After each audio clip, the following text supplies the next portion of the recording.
जयमल जी निष्ठापूर्वक ठाकुर सेवा करते थे।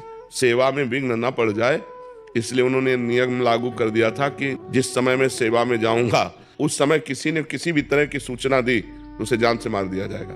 4 घंटा वो ऐसी सेवा करते थे कि कोई भी उनको सूचना भी नहीं दे सकता था।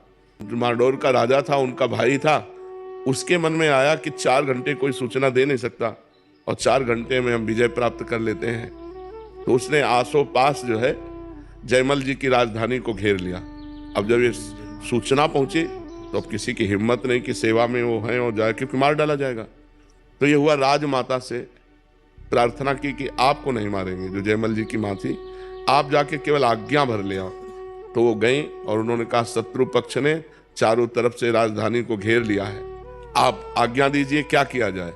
पीछे मुड़कर नहीं देखा, सेवा नहीं रोकी और कहा जो राम करेंगे वो भली ही होगी, जाओ। वो वापस चली गई। तो आज्ञा तो हुई नहीं। तो भगवान ने जब देखा कि मेरे आश्रित इतना मेरी सेवा में संलग्नता, तो स्वयं भगवान राजपूत सिपाही का वेश धर करके जयमल जी के घोड़े पर चढ़े और जाकर के युद्ध किया। सबको मूर्छित कर दिया, घायल कर दिया, मारा एक को भी नहीं। जयमल जी जब 4 घंटा अपनी सेवा करके निकले तब उन्होंने कहा हमारा घोड़ा लाओ, मैं अभी शत्रु पक्ष को उत्तर देता हूं। तो घोड़ा हाँफ रहा था और पसीना से लथपथ था। तो उनका ऐसा लग रहा है ये तो बहुत युद्ध करके आ रहा है, ये घोड़ा हाँफ क्यों रहा है हमारा। दूसरा घोड़ा मंगाया और जब वहां गए तो सब मूर्छित पड़े। तो जो शत्रु पक्ष का राजा था उसको चेतना दिलाई, जो ही चेतना दिलाई सो जयमल जी के हाथ जोड़ के कहा जो आपका एक सिपाही आया इतना बलवान कि सबको मूर्छित कर गया, मारा किसी को नहीं, और हमको तो बाणों से भी घायल किया और अपने नेत्रों से भी घायल किया। एक बार हमको अपने सिपाही के, श्याम सिपाही के दर्शन करा दो, वो जो श्याम रंग का था। तो जयमल जी ने कहा श्याम रंग का सिपाही।